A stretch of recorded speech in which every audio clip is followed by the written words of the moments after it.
Jason, today's episode of the Lee Summit Town Hall podcast is brought to the good people by Budget Blinds of Lee Summit. Budget Blinds! Hey, a quick note from our benevolent robot shade overlords. While the showroom home of the Signature Series automated shades is temporarily closed, as are the in-home consultations, the Budget Blinds team can still connect with you for virtual design consultations. Wait, are you telling me that our robot shade overlords have internet capacity? They do. They do. All Electronics are the robot shade overlords' friends. All hail our robot shade overlords. So just call 816-554-7779 or email leesummit@budgetblinds.com to set up your consultation today. Tell them Jason and Nick saying. The podcast is also brought to the people by this message. Hey, keep shopping local. Get that takeout. Go pick it up. Get a gift card. Buy some gift cards. Remember to shop local even during this crazy, crazy, crazy time. You got to support our friends and our neighbors who all operate or work for some of the great small businesses throughout this community. So support them. Go see them. Tell them Jason Nick sent you.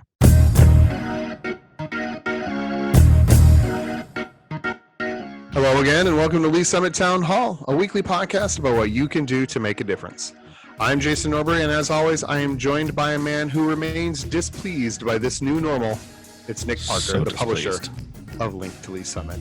Look, it's now day one. As we are recording this, it is the first day of the stay-at-home order, but really it's been like a week and change since we pretty much started to really restrict ourselves from going out in the world and talking to humans. Here's two things I'm learning about myself. One, I need an office setting because I need chaos around me. I do not work well with quiet. Two, I don't work well when I have to share my office with my family. I would say a third thing I'm learning by looking at this video call that we're on is that you're not a big fan of trimming your beard during these times. That's just laziness. We're trying to grow out the full beards, thicker beards while we're in. I'm gonna go for the Portland neck beard, maybe. Oh God, no! I will. Look, Mrs. Link to Lee Summit will put a stop to that before the rest of us. So that's not gonna happen. Link to Lee Summit is, as it always has been, the source for all the news you need about our very fine city. And our unofficial sponsor today is your home. Stay in it. I like it. Simple. There we go. Simple. Right to the point.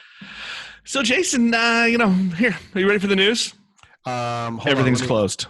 Oh, wait. I thought there was like a lot of stuff going on. Except for Nebraska Furniture Mart. Come on. That's funny to me. That's an essential business. Look, I'm happy that there are people that still get to work and they get their paychecks. That's a great thing. But when you list off the essential businesses, usually you think the healthcare stuff, maybe groceries for food, restaurants. Daddy needs a new TV. He's going to be at home all this time. Right. Television. Exactly. That's a little funny to me. I know. Well, like as a person with legal training, I don't even want to call myself a lawyer anymore. Recovering lawyer. I did actually read the actual texts of the stay-at-home order for both Jackson County and Kansas City, Kansas, because apparently I have nothing to do with my free time. Right. I did read them, and there are, I'm going to say, some exceptions you could drive a small pickup through if you really wanted to do that as a whole. So, for instance, my work in a nonprofit in KCK is technical under the charitable exemption for that, though we are very much not going into the office as a thing with the stay-at-home order. So it's, I'm sure they squeeze themselves in there somehow, but look, my ego tells me that my work is essential, but I can do it from anywhere. So I'm going to do it from my house. That's what I'm doing. Absolutely. So virtual learning began this week for the Lee Summit R7 schools, as it did for most of the schools in our area, including the two private schools in our area. So that's it. We're all homeschoolers now, Jason. Yeah, welcome to my club. City facilities, they're all closed. That includes police, courts, all parks facilities, including the city parks. That came out on Tuesday morning or late Monday night, maybe.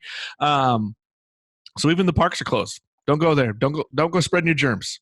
Look, this is, the the sole thing, right? The city officials, the health department officials are just saying, like, stay home. It's not even to prevent you from getting the coronavirus, although that's a thing that's important. It's to prevent you from giving it to anyone else. So stay home unless you absolutely have to. There are a lot of people out there who really need you to do the things to keep as many people healthy as possible so that they can keep doing their jobs that keep everything, like, literally running in our lives.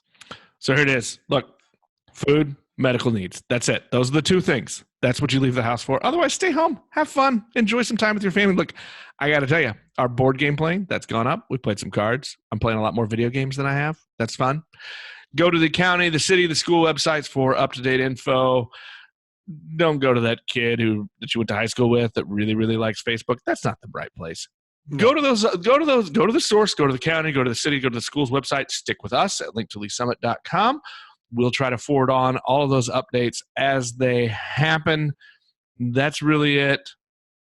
Jason, Election Day was pushed back 2 months, but that's not going to stop you and I from our favorite topic. That is true. We are going to do the last of our candidate interviews and forums this week. We've got scheduled. We have Donnie Funk, one of the candidates for District 4. Boy, that makes me a little bit sad. Well, you don't want to talk to Donnie? It's not that I don't want to talk to the candidate. It's that only one of the two candidates is willing to talk to us. So once again, just like District 3 and District 4, the incumbent has refused to respond to any of our efforts to contact and invite him on the show. Fred DeMauro has not responded to emails, phone calls, social media messages. I find that disappointing. And look, you and I do not do endorsements of any kind, but I tell you what, I am disappointed anytime an elected official does not respond to invitations to talk to the people. Chicken noises. All right, I'm not going that far. I'm not going to be that mean. I leave that up to you, but that disappoints me. We will be talking to Donnie Funk this Friday. You can hear his interview. So at that point, we will have had all but 3 of the candidates on our show to talk to so that the people can make the best decision they can when they go to the polls. And that's the whole reason we do it. We do it to get the voices out there so that people can make their best decisions. And kudos to all the candidates who did take time to, and as they have, many of them told us this year, they've had more organizations and groups reach out to them for questionnaires, interviews, time than I think in any municipal election in recent memory. So the demands on the candidates are going up, just like the demands on the elected officials. And let's hope that means that the voter turnout goes up as well. Let's hope that means that more people are going to show up. We might get to like 16 or 17%. That'll be exciting. Hey, I got to tell you, all of these interviews are obviously available through our podcast. If you subscribe on your favorite podcast app, they're available at linktoleesummit.com. I was not particularly, Jason, looking forward to the school board candidate interviews, and we split those up into 3 interviews of 3 candidates each. And it was one of those things where I knew what a couple of the topics were, but I was just worried that we wouldn't have great conversation. And that's really always what I'm looking for is do we have stuff that we can actually get people to talk about and to dive into things? And I got to tell you, each of those 3 conversations went pretty well. And I was happy with how honest and open each of those candidates were. And they laid out really their perspectives on things, no matter how we came at them. Well, I'm being, since we're going to stay on brand here, I want to take a moment and pat ourselves a little bit on the back. Well, I will say this: is like those forums and debates can devolve into the candidates taking shots at one another, or being pointed and political, for lack of a better way to describe it. And I think we set it up in a way that, first of all, it's kind of a random assignment of those people to come in. And in those times, we tried to structure things. Mad dash to who responded to me first.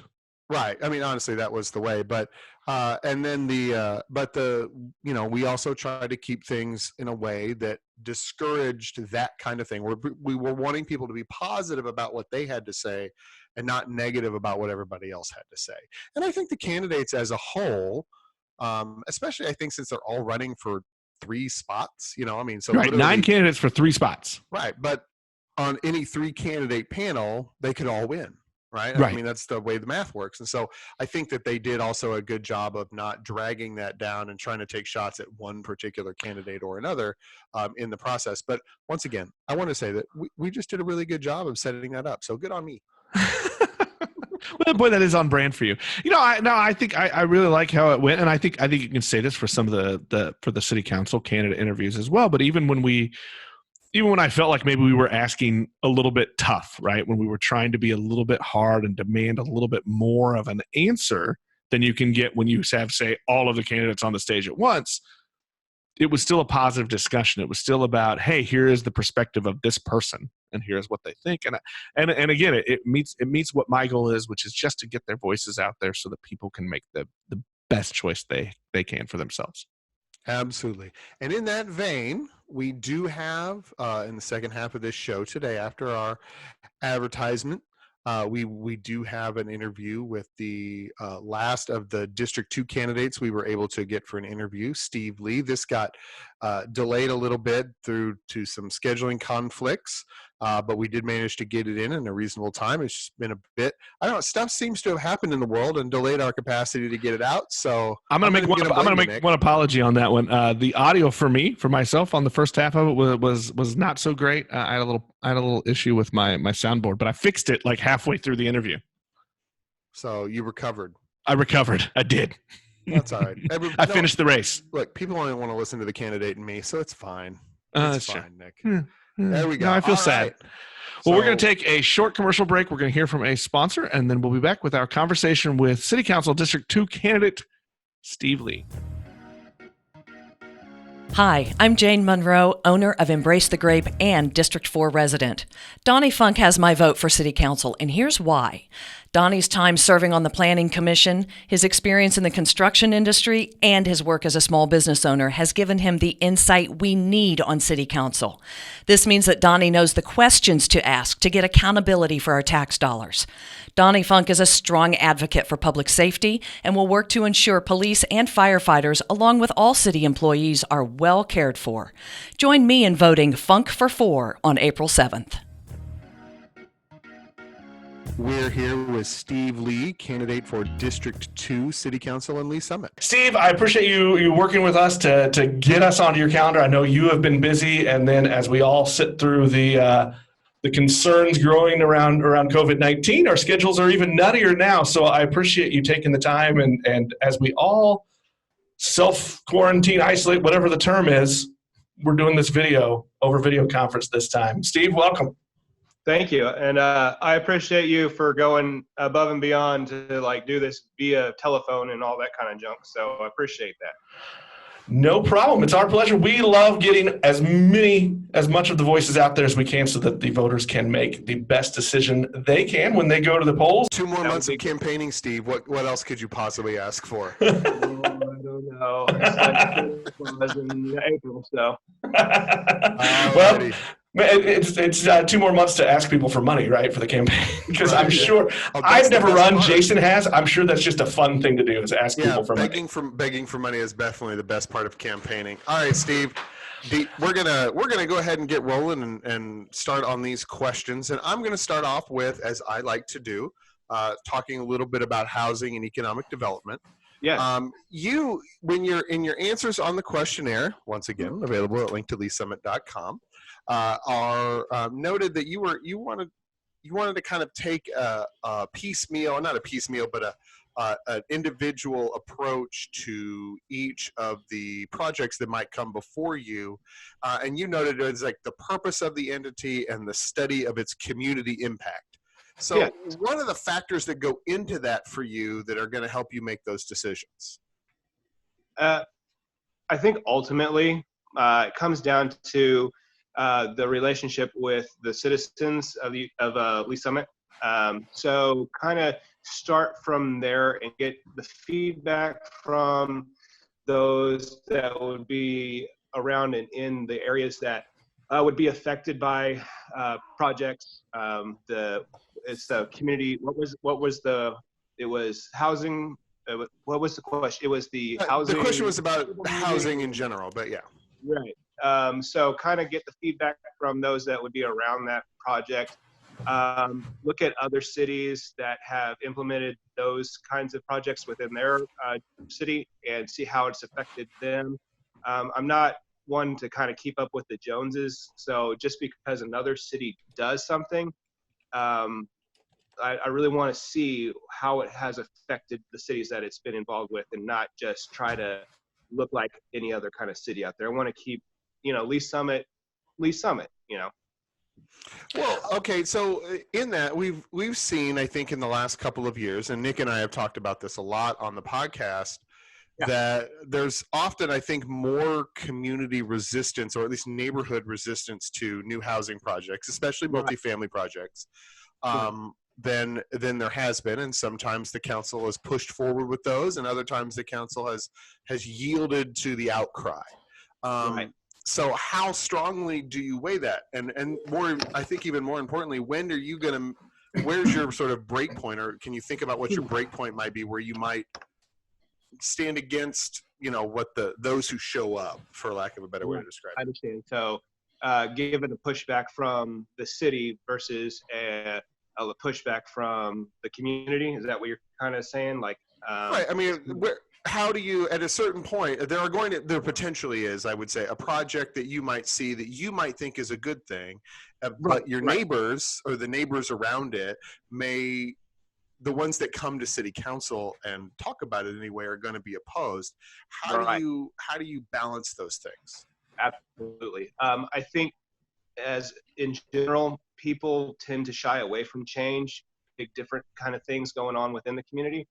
I think a lot of people that have adverse feelings towards change and new things, it comes down to, are they being heard, or do they feel, what's the word? Not isolated, but almost a rejection from the people that are wanting these things. So like if I came and so-and-so wants to build a multi-family dwelling within a district or whatever it may be, and I say, oh, this looks like a really good initiative, and I put it forward, and then someone comes from around the area and says, oh, we don't particularly like the idea of this. Well, it is an idea, and ideas can be scary. But I think if we sit down and discuss with those people and give a sense that, okay, I'm being heard. It's not that I'm bringing why I have adverse reactions to this and I'm just being shut down. I'm being heard as a community member within Lee Summit. So, and if someone comes in with, a legitimate issue, and being able to hear those people speak their mind, I think gives an overwhelming, what's the word? Overwhelming belonging to the process, I guess you could say. And so if someone brings something, I'm more than happy to hear them and weigh those out, as far as, why they don't feel that way or why they feel this way or not. I want to kind of use that and jump into our next topic as you talk about working with the people and your constituents. What are maybe some issues and some opportunities that you look at when you look to the immediate next year or so, that if elected, what are some things that you're kind of excited about sinking your teeth into? What are some areas that you think you can make an impact on the community if you're elected to the council? Okay. I'm really excited about the growth in Lee Summit. I can't give you the numbers offhand because I don't have them right now, but the projected growth within Lee Summit is just astronomical, given where we're at in Missouri and that kind of thing.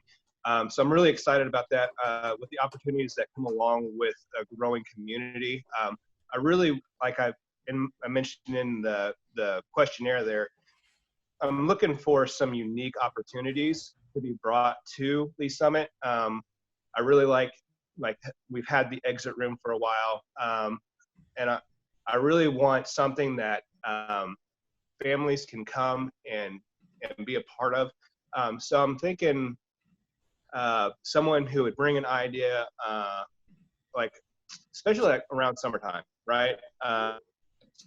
So some sort of like a Great Wolf Lodge kind of idea. I'm just throwing things out there, but looking to see what people will bring forward when they see a growing community and the ideas that they have, and really helping bring along those ideas that will bring the Lee Summit together as a community from here forward.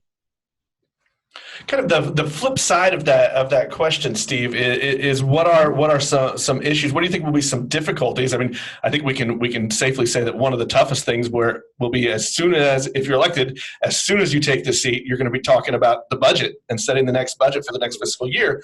But what are some things that you think might be difficult for you as a council member to settle into? I think just getting, for that first couple months, getting to know the ins and outs of how everybody works together. What are people's triggers of what they don't really like, those kind of things. Coming in with this coronavirus thing going on, and the impact it's had on the economy worldwide, what is that going to hold for Lee Summit? As far as like budgetary issues, economic development, are people going to be more shy to do entrepreneurial things within Lee Summit? Are they going to, want to hold back and be timid because they don't want to risk their finances on something that might not happen? Whereas if we're in a good economic situation, somebody might risk something because, in the long run, in the next couple months, few years, you can gain that back. But looking at the economic right now, it's kind of intimidating to think about those kind of things. Well, with that, part of the concern we have with this potential or coming economic downturn is the city's budget. And one of the things that the city manager has talked about, and one of the things that may be on the ballot in April or June, is a use tax to help increase revenue in the city. But I think at a certain point, the city manager's projections are that you're going to have to start making some choices, one direction or another. What are your priorities for making those decisions? So what are the priorities that you want to put forth when you're thinking about budgetary decisions and where the city's valuable resources go? Right. I think it kind of comes down to, so I'm a psychology guy at heart. That's where I got my degree in psychology. So when you have your basic needs being met, you have thriving within your community. So my first priorities are, safety, health, those kind of things, making sure that those things are, and that safety and health, that encompasses a whole lot of different things. Like when you say that, people think firefighters, police officers, EMTs, those kind of things. But I mean, it also comes down to streets. Can those ambulances and firefighters get to where they need to go? So we've got to look at, okay, are the streets being maintained? So I start to start at the bottom, work my way up, and when people feel like those basic needs are being met, then they kind of take over, and when they feel like they're thriving within the community, and start moving forward with other things. So that would be kind of my basic where to go from kind of thing. I'm gonna go back to the beginning because Jason was really, really rude. And he skipped Steve. right over the super tough question that I usually like to do at the very beginning because I want to abuse my guests first. So I'm gonna go backward a little bit, Steve, and I'd like you to take about 30 seconds or so and give us kind of a basic, more of a 30-second look at why are you running? What is it that you want to accomplish? The why. Oh yes, the good one. The good one. I know. You're like, Jason ruined the whole thing. We tried to be cliche at the beginning of every interview with candidates, and for some reason he just skipped right over it this time. No, I blame the virus. No. I'm reminded of a video I just watched a couple days ago of when you want people to get behind you on something, you get them on the why, not the what. So yeah, very much go back to the why. So 30 seconds, right? So I grew up here in Lee Summit. Like I said in my questionnaire, I feel like, I look back on at my peers right now, and it's, what we have is good and great. And it's time for my peers, my generation, however you want to say it, to kind of start stepping forward and assisting in roles within the community that gave us such a great upbringing, and to continue that legacy. And so I look at everybody around me that's my age or whatever, and it's time for us to kind of start moving forward. And I wanted to, I want to be part of that, and I want to take that step. So that's why I'm doing this. When I came in, I don't have like, I want to come in and let's redo everything or anything like that. I want to continue the legacy, build upon those things that have been set before us, and bring in a new perspective that can keep those things moving forward. All right, Nick, it's time for the really hard last question. All right, here we go. This one, we don't Since I screwed up the order. Right. We don't do endorsements on the show. I like to say that every time. We don't do endorsements, but we do have one question where we are going to judge you. So, Steve, I see you're sitting comfortably in your home as we do this. Absolutely. If I were to put in front of you 2 plates, one plate holds tacos, the other plate holds burgers, which one are you choosing? And by the way, just before you answer, there's a right answer here. We just want you to know that we will judge you. Good night. Oh man, it depends on where it's from. Offhand, if I'm just given just tacos or burgers, I'm gonna take tacos. There we go. We have a winner. That is a correct answer. We appreciate it. Steve, thank you very much for taking the time not only to participate in the process and be a candidate for elected office, but also for taking a little bit of time to chat with us today and help you get your voice out to the voters. We appreciate it. And good luck in the campaign, as we say to everybody. Thank you. I appreciate it. Thank you very much.